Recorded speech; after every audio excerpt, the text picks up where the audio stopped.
I'm going to shrink an hour of lecture to less than 5 minutes. Homeostasis is a very important topic that you must understand. Many students get confused by this topic due to its complexity, and it's hard to visualize. So if you want to succeed in anatomy and physiology, you must watch this video. Welcome to Anatomy Simplified. Subscribe to the channel where anatomy and physiology is made easy. By definition, homeostasis is defined as the body's ability to maintain a relatively stable or balanced internal environment. But this is anatomy simplified. So let's put it simply. Picture this. Your body is like a finely tuned orchestra, with each instrument playing its part to create a beautiful symphony of life. From regulating temperature to balancing pH levels, homeostasis is the conductor that ensures everything runs smoothly. It's like a manager of your body, or you can simply think of homeostasis as your body's thermostat. It keeps many factors in your body in check, such as blood pH, water content, and temperature, just to name a few. Its job is to make sure nothing is too much or too little, and that everything is under a normal range. Imbalances or disturbances in homeostasis can lead to disease or even death. For example, if you suddenly get teleported to a hot and dry desert, your body temperature will rise. Homeostasis will detect that change and quickly work to bring your temperature back down to normal, because if it doesn't, well, you die. And that's pretty much it. That's homeostasis. But wait, we are not done. We cannot talk about homeostasis without talking about feedback loops. Let me know in the comments if you have any questions. By definition, feedback loops are defined as the following.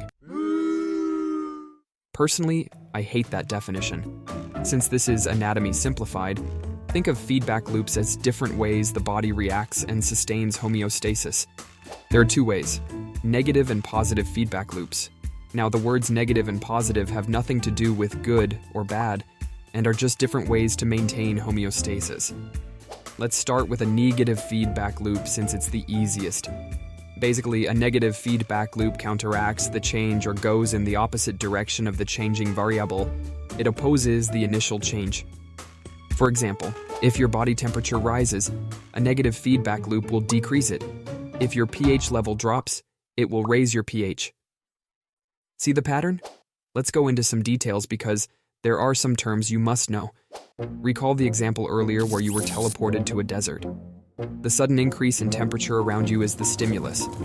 Nerves in your skin are sensors or receptors that will detect that change. The information will be sent to your brain, which is the control center. The brain then sends signals to your sweat glands, which are the effectors, to start sweating to cool you down. Now, positive feedback loops are a bit tricky. They don't oppose the initial change but reinforce it. So if something is increasing, a positive feedback loop will keep increasing it again and again until everything is back to normal. Let me give you an example. Say you got a cut and started bleeding. The injury to your blood vessel is the stimulus. Receptors on your platelets will detect that change and become activated.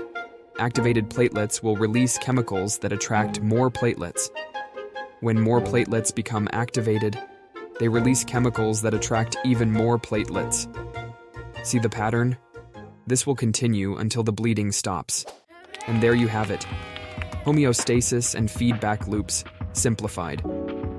Let me know in the comments if you have any questions or if any topics you're confused about. This is Anatomy Simplified. Thank you for watching. See you next time.